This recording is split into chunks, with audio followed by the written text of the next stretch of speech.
सभी आज हम देखने वाले हैं नंदी वर्मन। मूवी की शुरुआत प्रशांत नाम के एक आदमी से होती है जो कि आधी रात को सभी से छुपकर हनुमंतापुरम गांव में आ जाता है। उसके पास इस गांव का एक नक्शा भी होता है जिसमें इस गांव के पहाड़ी इलाके में मौजूद एक जगह पर निशान लगाया गया है और ऐसा लग रहा है कि प्रशांत यहाँ पर कुछ ढूंढने के लिए आया हुआ है। वो नक्शे के अनुसार आगे बढ़ते हुए उस निशान वाली जगह पर आता है और वहाँ पहुंचकर प्रशांत मेटल डिटेक्टर से जमीन की तलाशी करने लग जाता है। तभी एक जगह पर उसका मेटल डिटेक्टर बजना शुरू हो जाता है। अब ये देखकर प्रशांत को लगता है कि शायद यही वो जगह है जहाँ पर उसको कोई चीज मिलने वाली है, मतलब जिसकी तलाश में वो यहाँ पर आया था। लेकिन तभी आसपास का माहौल बदलने लग जाता है। अब इससे पहले कि प्रशांत कुछ सोच समझ पाए, कोई अदृश्य शक्ति वहाँ आकर उस पर हमला कर देती है, जिसके पास ऐसी अद्भुत तलवार होती है कि वो किसी की जान लेने के बाद ही दिखाई देती है। उससे पहले कोई भी उस तलवार को नहीं देख सकता। अगले सीन में हम आर्कियोलॉजी की एक स्टूडेंट नीला को देखते हैं जो अपने कुछ दोस्तों के साथ प्रोफेसर बॉस की रखी हुई एक मीटिंग में आती है, जहां आर्कियोलॉजिस्ट डिपार्टमेंट के हेड मिस्टर चक्रवर्ती भी मौजूद होते हैं। वो वहां पर आए सभी स्टूडेंट्स को बोस के अचीवमेंट्स के बारे में बताते हैं कि पिछले महीने बोस और उनकी टीम ने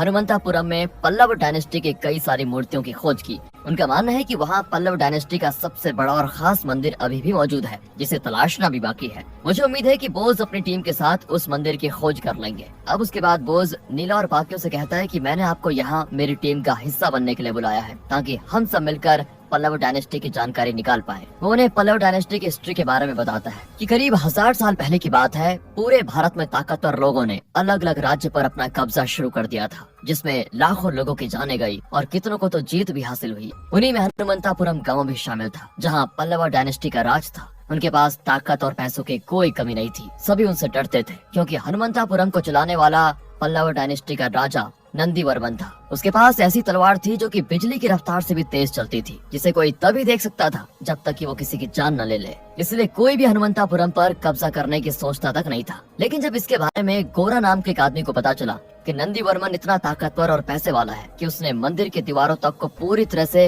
हीरे और मोतियों से बना दिया है, तो गोरे का लालच हनुमंतापुरम के प्रति बढ़ने लगा ताकि वो वहाँ पर कब्जा कर सके। साथ ही ये गोरा ऐसे इंसान का नाम है जो कि सबसे बड़ा बदमाश और निर्दयी था। वो कभी किसी से नहीं हारा, लेकिन तब भी उसके अंदर उस समय इतनी हिम्मत तो नहीं थी कि वो आमने सामने नंदी वर्मा का मुकाबला कर पाए। इसीलिए वो ऐसे मौके की तलाश में लग गया कि वो नंदी वर्मन पर अचानक हमला करके उसे मार पाए। उसे वो मौका भी मिल गया। जब नंदी वर्मन मंदिर में मेडिटेशन कर रहा था, तभी गोरा ने उस पर हमला कर दिया। नंदी वर्मन ने भी हार नहीं मानी। उन्होंने भी गोरा के साथ मुकाबला किया, जिसमें लड़ते लड़ते दोनों मर गए। लेकिन उनके मरते ही आकाश में इतनी तेज बारिश हुई कि वो पूरा मंदिर ढह गया, जिसे नंदी वर्मन ने हीरे और मोतियों से बनाया था। और मुझे उसी मंदिर की जानकारी मिली है कि वो हनुमंतापुरम में कहाँ पर है। इसलिए मैं अपने सभी साथियों को वहाँ जाकर रिसर्च करना चाहता हूँ, ताकि नाम के एक पुलिस ऑफिसर को देखते हैं जो कि एक क्राइम सीन पर आता है, जहाँ से एक आदमी की लाश बरामद हुई है। और सभी का कहना होता है कि इस आदमी ने नदी में कूदकर अपनी जान दी है। लेकिन सूर्य इतना इंटेलिजेंट है कि वो लाश को देखकर ही बता देता है, नहीं, इसे पहले मारा गया है और उसकी मौत को आत्महत्या दिखाने के लिए उसे नदी में फेंका गया है। अब ये सुनकर बाकी पुलिस वाले तो हैरान रह जाते हैं। दूसरी तरफ हनुमंतपुरम गांव में धर्मराज नाम का आदमी, जो गांव का मुखिया भी है और पुराने मंदिरों को दोबारा से रिनोवेट करने का काम भी करता है, उसके पास काफी सारे लोग जमा हो जाते हैं क्योंकि धर्मराज ने हाल ही में एक मंदिर रिनोवेट करवाया है। तभी धर्मराज के साथी को बोस का फोन आता है, जिसमें वो ये कहता है कि वो अपने साथियों के साथ गांव में रिसर्च करने के लिए आ रहा है। अब ये सुनकर गांव वाले घबरा जाते हैं क्योंकि इस गांव का नियम है कोई भी 6 बजे के बाद घर से बाहर नहीं निकलता। यहाँ तक कि कोई गांव के पहाड़ी वाले इलाके में जाने की तो क्या, वहाँ के बारे में सोचने से भी डरता है कि कहीं कोई अपशगुन न हो जाए। लेकिन राकेश नाम का एक लड़का सभी से कहता है कि अगर वो रिसर्च करने आ रहे हैं तो ये तो अच्छी बात है, इससे हमें भी पता चल जाएगा कि ऐसी कौन सी चीज है जो इस गांव में श्राप की तरह लगी हुई है। पर उसके इतना कहते ही गांव के घर में अचानक आग लग जाती है। अब इसको देखकर सारे लोग घबरा जाते हैं। सभी कहते हैं कि ये तो कुछ भी नहीं है, अगर बोस और उसके साथी यहाँ पर आ गए, उन्होंने कुछ खुदाई की, तो सोचो कितना क्या होगा। पूरा गांव और यहाँ के लोग सब बर्बाद हो जाएंगे, तो हमें बचाने वाला कोई नहीं होगा। अब जैसे ही बोस और बाकी रिसर्च की टीम वहाँ पर पहुँचती है, सभी गांव वाले उनका रास्ता रोक लेते हैं ताकि उन्हें अंदर न जाने दिया जाए। लेकिन तब पुलिस वाले उन्हें समझाते हैं कि इनके पास गवर्नमेंट का ऑर्डर है, वो यहाँ खुदाई कर सकते हैं। अगर किसी ने इन्हें रोकने की कोशिश की तो वो इंसान कानूनी रूप से अपराधी माना जाएगा। ये सुनकर धर्मराज बोस और बाकियों से कहता है कि अगर तुम यहाँ पर रिसर्च करना चाहते हो तो ठीक है, लेकिन 6 बजे के बाद तुम सभी को वापस जाना होगा। इस पर बोस और बाकी सभी मान जाते हैं। दूसरी तरफ एक नेता के गुंडों को पकड़ने की वजह से बेचारे सूर्य का ट्रांसफर हनुमंतपुरम गांव में शिफ्ट कर दिया जाता है। इसलिए वो उस गांव में आता है जहाँ की हर चीज उसके लिए अनजान थी। इसलिए एक महिला कांस्टेबल सूर्य के गांव के बारे में बताते हुए उसे पूरे गांव की सैर कराती है कि इस गांव को भूतिया गांव के नाम से भी जाना जाता है सर। यहाँ एक आत्मा भटकती है जो रात को घर से निकलने वाले लोगों को मार देती है। अब ये सारी बातें सूर्या को फालतू लग रही होती है, लेकिन तभी आसपास से उसे कुछ अजीब आवाजें सुनाई देती है। ऐसा लग रहा है कि वह आवाजें उसे मदहोश कर रही है, जिस वजह से वो पीछे आ रही ट्रक को देख नहीं पाता। लेकिन इससे पहले कि वो ट्रक सूर्या को टक्कर मारता, गाँव के कुछ लड़के वहाँ पर आकर उसे बचा लेते हैं। इस चीज से तो सूर्या हैरान था ही कि अचानक ये हो क्या गया भाई। अगले सीन में बोझ और बाकी जब खुदाई का काम शुरू करने वाले होते हैं, तभी अचानक जेसीबी के आगे का हिस्सा बिना ड्राइवर के ही कुमार नाम के एक लड़के जो कि नीला का दोस्त है उसके ऊपर गिरने वाला होता है, लेकिन सही समय पर साइड हो जाने की वजह से उसकी जान बच जाती है। अब ये देखकर सभी एकदम हैरान हो जाते हैं कि ये चीजें कैसे हो रही हैं अपने आप। लेकिन तभी वहाँ पर एक अघोरी आकर सभी से कहता है कि तुम सब यहाँ उस मंदिर को ढूंढकर उसका खजाना हासिल करना चाहते हो ना, लेकिन याद रहे ये तुम्हारी सबसे बड़ी भूल होगी। अभी भी टाइम है, यहाँ से चले जाओ वरना पछताने तक का मौका नहीं मिलेगा। इतना कहकर वो अघोरी भी चला जाता है। अब कुछ टाइम के बाद सूर्या बोस की रिसर्च साइट पर आता है, क्योंकि उसे यहाँ की देखभाल करने का काम दिया गया है। वो इसीलिए ताकि बोस को गांव वाले उसकी रिसर्च में परेशान न कर पाए। तो वहाँ पर सूर्य की मुलाकात नीला से होती है और थोड़ी बातों में दोनों एक दूसरे को पसंद करने लग जाते हैं। इसके बाद नीला को जमीन की खुदाई के दौरान हनुमंतमपुरम के मंदिर का एक छोटा सा हिस्सा दिखाई देता है। अब ये देखकर सभी की खुशी का ठिकाना नहीं रहता। वो लोग वहाँ की और ज्यादा खुदाई करने लग जाते हैं, जिस वजह से उन्हें वहाँ पर कुछ पुरानी मूर्तियाँ और कुछ स्कल्पचर्स दिखते हैं, जिसके हिसाब से ये जगह हनुमंतापुरम ही है और जिस मंदिर को वो ढूंढ रहे हैं वो यही है। साथ ही वहाँ पर नंदी वर्मन के बारे में भी लिखा होता है कि उसने इस मंदिर को अपनी धन दौलत के बलबूते पर बहुत कीमती तरीके से बनाया है। अब ये जानकर बोस और बाकी सभी बड़े खुश होते हैं कि वो अपने लक्ष्य के काफी करीब पहुंच चुके हैं। अगले सीन में राकेश और उसके बाकी दोस्त आपस में बात कर रहे होते हैं, जहां वो सभी से ये कहते हैं कि बोस और बाकी यहाँ उस मंदिर का खजाना ढूंढने आए हैं और उन्हें वो मंदिर मिल भी गया। लेकिन इतना सब करने के बाद भी कुछ हुआ नहीं गाँव में, मतलब कुछ अनहोनी। और आज तक जिस डर की वजह से हम उस पहाड़ी पर नहीं जा रहे थे, हमें लगता है कि वो सब अफवाहें हैं। हमें भी वहाँ जाना चाहिए ताकि उस मंदिर का कुछ खजाना हमें भी मिल सके। लेकिन बाकी लोग इसके लिए राजी नहीं होते, क्योंकि वो अभी भी डरे हुए हैं। पर कहाँ, जब लालच आ जाता है तो फिर कुछ भी हो सकता है। पर खजाने के लालच में इनबा नाम का राकेश का दोस्त रात को पहाड़ी वाले इलाके में चला जाता है, लेकिन अगली सुबह उसकी लाश के कई सारे टुकड़े गाँव को मिलते हैं। अब ये देखकर उनकी समझ में नहीं आता ये क्या है। उन्हें लगता है कि सच में गांव के मुसीबत के दिन आ चुके हैं, इसलिए वो फिर से बोझ और बाकियों को आगे की खुदाई करने से मना कर देते हैं। लेकिन सूर्य के समझाने पर मजबूरन उन्हें हार माननी पड़ती है, क्योंकि सूर्य ने उनसे वादा किया था कि जो भी इसके पीछे है वो उसे बाहर लेकर जरूर आएगा। क्योंकि सूर्य ने वादा किया था कि इस गांव में जो डर है ना, उसके पीछे का कारण पता लगा कर रहेंगे हम। अब सूर्य गांव वालों से ये जानने की कोशिश करता है कि इससे पहले कौन कौन गांव में रात को बाहर निकलने की वजह से मारा गया, जरा बताओ। तो उसे प्रशांत के बारे में बचा है, वही प्रशांत जो मूवी की शुरुआत में मारा गया था। दोस्तों, गांव वाले कहते हैं कि प्रशांत कुछ महीने पहले बोस के साथ यहाँ पर आया था। वो किसी चीज की तलाश में था, लेकिन अचानक एक रात वो मारा गया। इसीलिए सूर्या बोस के पास आकर उसे प्रशांत के बारे में पूछता है, लेकिन बोस भी उसे मना कर प्रशांत के साथ आखिर क्या हुआ।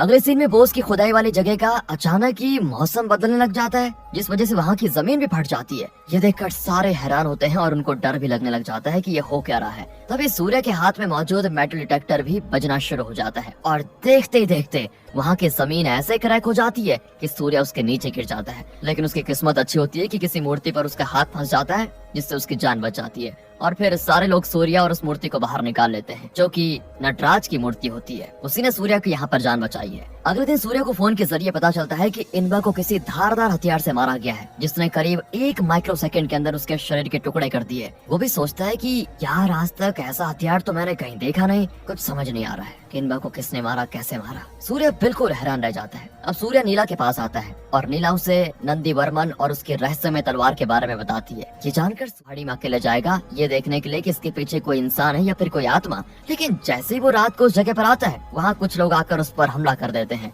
जिनके हमले का तरीका ऐसा होता है कि वो ये दिखाना चाह रहे हो कि ये भूत कर रहा है। इसीलिए अभी के लिए सूर्य अपनी जान बचाकर वहाँ से तुरंत भाग निकलता है। अगले दिन सूर्य दोबारा उसी जगह पर जाता है जहाँ कल रात उन लोगों ने उस पर हमला किया था। वहाँ उसे धर्मराज का टूटा हुआ लॉकेट दिखाई देता है, इसलिए वो गाँव वालों से धर्मराज के बारे में और जानकारी निकालता है, जहाँ सारे लोग उसके बारे में अच्छी अच्छी बातें करते हैं। लेकिन जब सूर्य उसके घर जाता है तो उसे वहाँ कई सारी एंटीक मूर्तियाँ दिखाई देती है, और वो जब इसके बारे में किसी एक्सपर्ट से पूछताछ करता है तो पता चलता है कि वो सारी ऐसी एंटीक मूर्तियों की रेप्लिका है, जिसकी ब्लैक मार्केट में कीमत करोड़ों में है, और अभी के टाइम पर ओरिजिनल मूर्तियां लापता हैं। ये जानकर सूर्य को धर्मराज पर थोड़ा थोड़ा शक होने लग जाता है कि शायद वो मूर्तियों को ब्लैक मार्केट में बेचने का काम करता है। अगले सीन में नीला का एक साथी कमल रात को उसी जंगल में आता है, पर तब वहाँ पर वो अनजान लोग उस पर हमला कर देते हैं, जिससे उसकी जान चली जाती है। ये देखकर दोबारा सभी लोग घबरा जाते हैं कि एक और इंसान मारा गया। सूर्य नीला और बाकियों से पूछता है कि किसी ने कमल के बिहेवियर में कोई बदलाव देखा था आजकल, शायद वो कोई दूसरी बात,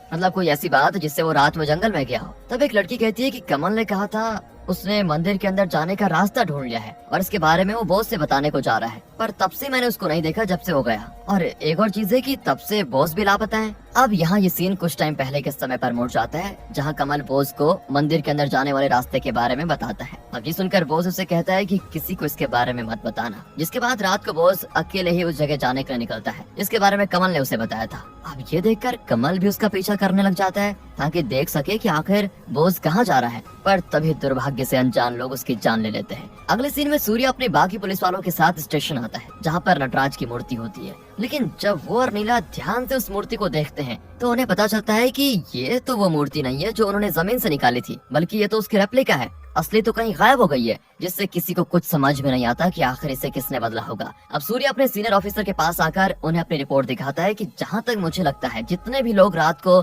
निकलने की वजह से मारे गए, उन्हें धर्मराज और उसके साथियों ने मिलकर मारा है। वो असली आर्टिफैक्ट को ब्लैक मार्केट में बेचने का काम करते हैं और उसके बदले उसकी जगह पर रेप्लिका रख देते हैं, और इसमें उनका साथ आर्कियोलॉजिकल डिपार्टमेंट का हेड चक्रवर्ती भी दे रहा है, क्योंकि इतनी आसानी से ये आइटम देश के बाहर तो जा नहीं सकते जब तक कि चक्रवर्ती क्लियरेंस सर्टिफिकेट पास न कर दे तब तक। रही बात बोस की, तो मुझे उस पर शक है पर कंफर्म नहीं कह सकता, लेकिन हाँ वो धर्मराज और चक्रवर्ती से मिला हुआ है। अब ये जानकर सीनियर ऑफिसर सूर्य के इस काम की काफी तारीफ करता है। बदमाशों के खिलाफ अरेस्ट वारंट इश्यू किया जाता है। इधर धर्मराज और चक्रवर्ती ने बोस को मंदिर के अंदर बंदी बनाकर रखा होता है, जहाँ वो उससे कहते हैं कि तुम्हारी वजह से पूरे गाँव वालों को हमारे प्लान के बारे में पता चला है। हमने तुम्हें सिर्फ मंदिर का ढूंढने का काम दिया था, तुम तो इसकी सच्चाई दुनिया को बताने वाले थे, इसलिए अब तुम्हें मरना होगा। दरअसल बोस धर्मराज और चक्रवर्ती के प्लान के बारे में जानता था कि वो लोग हनुमंतापुरम मंदिर की कीमती चीजों को ब्लैक मार्केट में बेचना चाहते थे, पर बोस इसके खिलाफ था कि ये सारी चीजें इतिहास से जुड़ी हुई है, इन्हें बेचना नहीं चाहिए।